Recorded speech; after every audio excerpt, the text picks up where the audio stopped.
You know, I'm not quite sure it is fully sunk in yet. However, coming into this building, a building which I came in to every day for about 12 years, is making it seem a little more real. Yes.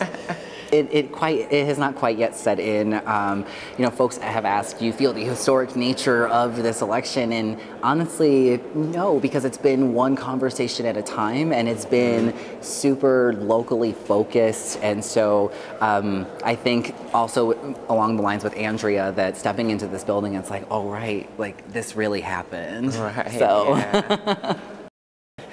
You know, every day is a pioneer day. Yeah. You know, we did the first Trans Equity Summit here together, and you know, as transgender people, you know, identified people working in City Hall as aides, I think that was pioneering. And so this is just the next step. Seriously. You know, this is just the next step.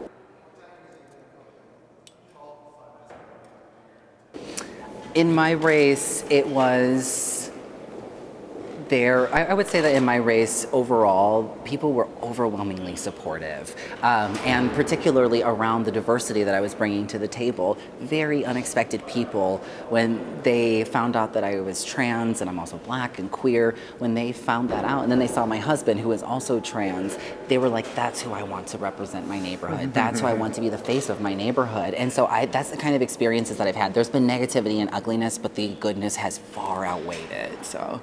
I personally had a ton of support, even though when I announced this campaign, people asked me who my opponents were, and I would always name racism and transphobia because, you know, as a black person living in America, I'm overcoming those challenges every day, or I'm facing those challenges every day. And so, yeah, we knew that that was going to be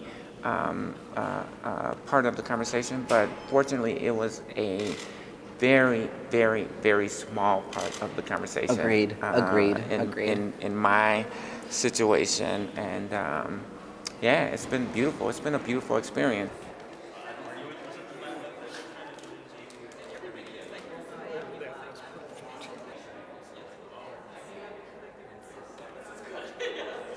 I think you may know that we did capture 73% of the vote. So people were enthused, people were engaged, people were very, very supportive. And I think it's a message, I think it's a signal that hatred and bigotry in this country will not stand. Like we are the resistance, we are fighting back, we are standing up for justice, for fairness, for equity, for all people.